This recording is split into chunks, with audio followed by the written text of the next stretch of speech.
ஹரே கிருஷ்ணா. ஓம் நமோ பகவத்தே வாசுதேவாய. ஹரே கிருஷ்ணா. ஸ்ரீமத் பாகவதம் ஸ்கந்தம் 10 அத்தியாயம் 2 கர்ப்பத்திலிருந்த பகவான் கிருஷ்ணருக்கு தேவர்களின் பிரார்த்தனை என்னும் தலைப்பில் பதம் 32. ஏ அந்யே அரவிந்தாக்ஷ விமுக்தமானினஸ் த்வயஸ்த பாவாத் அவிசுத்த புத்தயக ஆருஹ்ய கிருச்ரேன பரம் பதம் ததக பதந்தி அதோ அநாத்ருத யுஷ்மத் அங்ரயக. ஹரே கிருஷ்ணா. இதோட ட்ரான்ஸ்லேஷன் அண்ட் பர்பட் ரெண்டு ஆடியோவில் பார்த்துட்ருக்கோம். பேலன்ஸ் இப்போ பார்க்கலாம். பர்பட் பை ஷீல பிரபா. ஜெய் ஷீல பிரபாத். பகல் நேரத்தில் மட்டுமே தாமரைகள் மலர்வதால் இரவில் யாராலும் அதை காண முடியாது. எனவே அரவிந்தாக்ஷ என்னும் சொல் குறிப்பிடத்தக்கதாகும். எனவே பரமபுருஷ பகவான் ஸ்ரீ கிருஷ்ணரின் தாமரை கண்களால் அல்லது உன்னத உருவினால் கவரப்படாத ஒருவன் இருளில் தாமரையை காண முடியாதவனைப் போல இருளில் இருப்பவனாகிறான். ஷியாமசுந்தரரின் தாமரை கண்களையும் உன்னத உருவத்தையும் காணும் நிலைக்கு வராதவன் வெற்றி பெறாதவன் ஆவான். பிரேமாஞ்சன சுரித பக்தி விலோச்சனேன சந்த சதைவ ஹிருதயேஷு விலோகயந்தி என்று பிரம்ம சம்ஹிதையில் பிரம்மா கூறுகிறார். பரமபுருஷ பகவான் ஸ்ரீ கிருஷ்ணரிடம் அன்பான பற்று கொண்டுள்ளவர்கள் பகவான் கிருஷ்ணரின் தாமரை கண்களையும் தாமரை திருப்பாதங்களையும் எப்போதும் காண்கின்றனர்.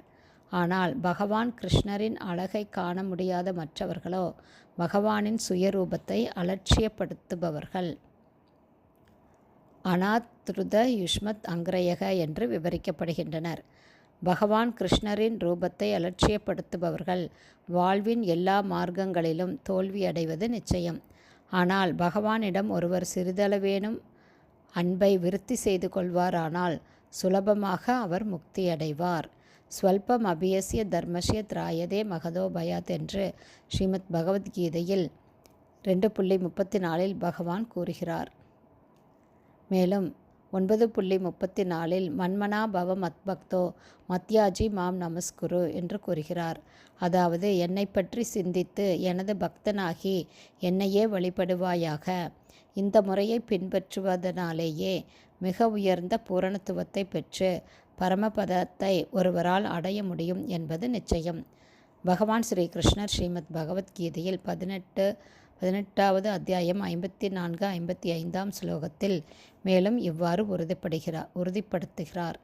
பிரம்மபூத பிரசன்னாத்மா ந சோச்சதி ந காங்க்ஷதி சமக சர்வேஷு பூதேஷு மத் பக்திம் லபதே பராம் பக்தியா மாம் அபிஜானாதி யாவான் யச்சாஸ்மி தத்வதக ததோ மாம் தத்வதோ ஞாத்மா விசதே தத் அனந்தரம். இவ்வாறு உன்னதத்தில் நிலை பெற்ற ஒருவன் உடனே பரபிரமத்தை உணர்ந்து முற்றிலும் ஆனந்தம் அடைகிறான். அவன் என்றும் கவலைப்படுவதும் இல்லை, எதையும் அடைய வேண்டும் என்று விரும்புவதும் இல்லை. அவன் எல்லா ஜீவன்களிடமும் சமநோக்கு கொண்டவனாக இருக்கிறான். இந்த நிலையில் என்னுடைய தூய பக்தி தொண்டை அவன் அடைகிறான் என்பதே மேற்கூறிய ஸ்லோகங்களின் பொருளாகும். மேலும் பக்தி தொண்டால் மட்டுமே ஒருவனால் பரமபுருஷ பகவான் கிருஷ்ணரை உள்ளது உள்ளபடி அறிய முடியும். இத்தகைய பக்தியால் ஒருவன் முழுமையாக பகவானின் உணர்வை உடையவனாக ஆகும் பொழுது அவனால் பகவான் கிருஷ்ணரின் ராஜ்யத்திற்குள் நுழைய முடியும். ஹரே கிருஷ்ணா. ஸ்ரீமத் பாகவதம் ஸ்கந்தம் 10 அத்தியாயம் 2 கர்ப்பத்திலிருந்த பகவான் ஸ்ரீ கிருஷ்ணருக்கு தேவர்களின் பிரார்த்தனை என்னும் தலைப்பில் பதம் 32 ஸ்ரீல பக்திவேதாந்த சுவாமி பிரபுபாதாவின் விளக்க உரை இத்துடன் நிறைவடைந்தது. ஹரே கிருஷ்ணா. ஸ்ரீல குருதேவுக்கு ஜெய். பிரபுபாதுக்கு ஜெய். ஹரி போல்.